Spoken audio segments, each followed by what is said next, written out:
Na ką, praėjo 6 dienos eksperimento, pasižiūrėsim, ar mes aplenkėm japonus. Taip, atjungiam inkubatorių, nuimam dangtį ir pažiūrėsim ruošinius.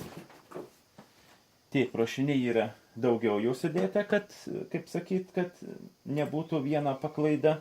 Paimam bet kuriuos 2. Štai, kur mes buvom sudėję 2 kiaušinius, suplakę. Reiškia, niekas neišėjo, net susilietė triniai ir jie išsiskyrė, net ir tas yra. Jau apie gyvybę nebekalbant. Taip, japonų mes neaplenkiam. Taip, po 1 kiaušinį, dar galim kitą dėl visą ką išdėti.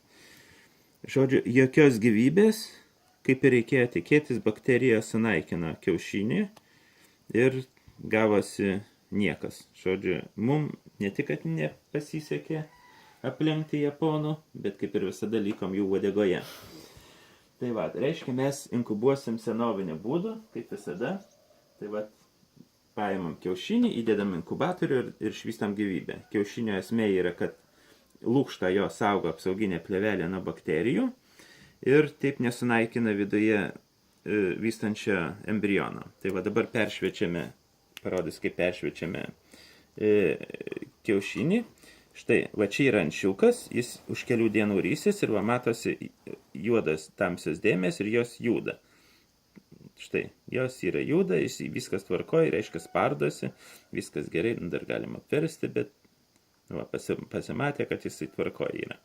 Žodžiu, jis po kelių dienų paliks šitą kapsulę ir išeis į gyvenimą. Tai va, dabar dėl įdomumo parodau, kaip yra neužsivaisinęs kiaušinis, kaip būna. Štai peršviečiam, jis yra tuščias, matosi, spindi, nieko jau, jokių gyslų, nieko nėra, reiškia, jis buvo neužvaisintas tiesiog. Ir parodom, kaip yra kiaušinis, būna dar toks variantas, kad pramuša bakterijos, daleiskim, lūkštą ir jos sunaikina taip kiaušinį vidų. Tai va, štai yra žuvęs embrionas. Žodžiu, jis yra nebegyvas, ten tokia masė kažkas, ir jo, žodžiu, šansų srysti jau nebėra, todėl kad jis žuvęs. Tai va, tai eksperimentas gavosi, pamatėm rezultatą, bet išvada tokia, kad teks eksperimentus ir naujoves daryti japonam, o mum pasiliks senoviniai metodai arba japonų darbo vaisiai.